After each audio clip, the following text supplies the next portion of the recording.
So the question is about gas prices and inflation. You know what I could do? If you could give me a time machine to go back to January 2021, we would just do the opposite of what Biden has done, and we'd be in a better spot. No, I mean, I really think he's got a lot of chutzpah to attack energy producers when he campaigned saying he was going to shut down energy production in the United States. He said, we're not going to let them drill. We're not going to give leases. We're not going to do any of that. And so then he comes in, he puts really negative policies to try to kneecap American energy production. And of course, that's been a huge driver as to why we now have gas higher than we have ever seen it before in my lifetime in this country. And so he has facilitated this, and I think that's had a huge impact on overall inflation because everything that's produced relies on energy, and when those energy costs go up, it has an effect across the board.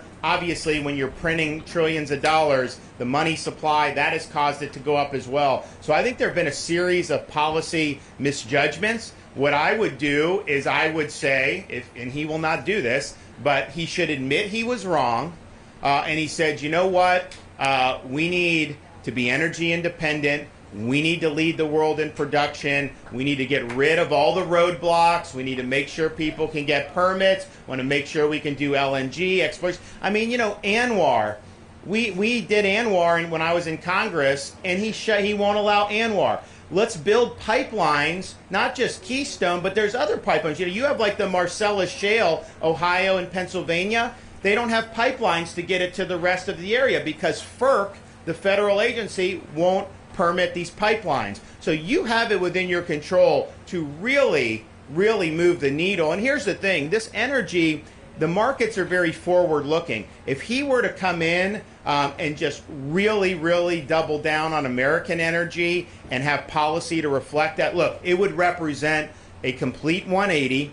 He would have to admit he was wrong. But you know what? That would be good for the American people. And so we've got to start putting the people first over the ideology of the ruling class and the governing elites. Yes, John Kerry and these people think that our economy should be gone on windmills and solar. Look, we have solar in Florida.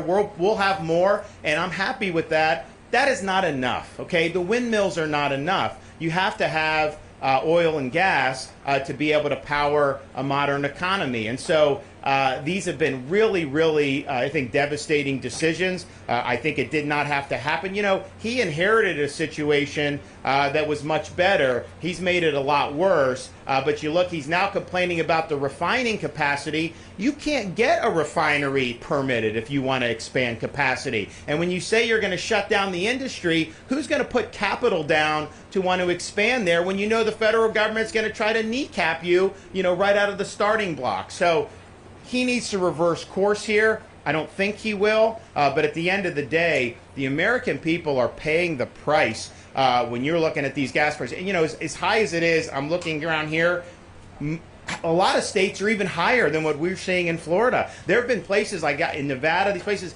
California, they've been over $5-6 for a while. And so this is really, really problematic, and it has a huge impact on people's ability to make ends meet, and it permeates things like what you see at the grocery store. That's why I think I get such a kick out of them saying inflation was 8.6. That was not a good number, but it's much higher when you look at the things that really count in somebody's everyday life. When you look at the gasoline, when you look at groceries, when you look at utilities, all those different things have gone up way more than 8.6%. And the things that have gone up less than that are things that really aren't as essential as the things that really make that make a significant impact on people's daily lives. And so I sometimes, he needs to take responsibility. He's always trying to blame other people.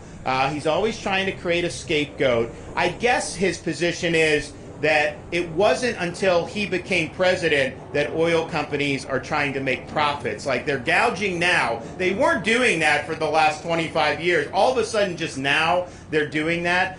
It's insulting to the average citizen to listen to some of this drivel coming out of the White House. And because they know people are upset about it, They know they're responsible for it, so they're just looking for a boogeyman to try to pin this on. And here's the thing, we're not going to let them get away with that, okay? That's not right, and we're going to hold them accountable. All right, thanks, guys.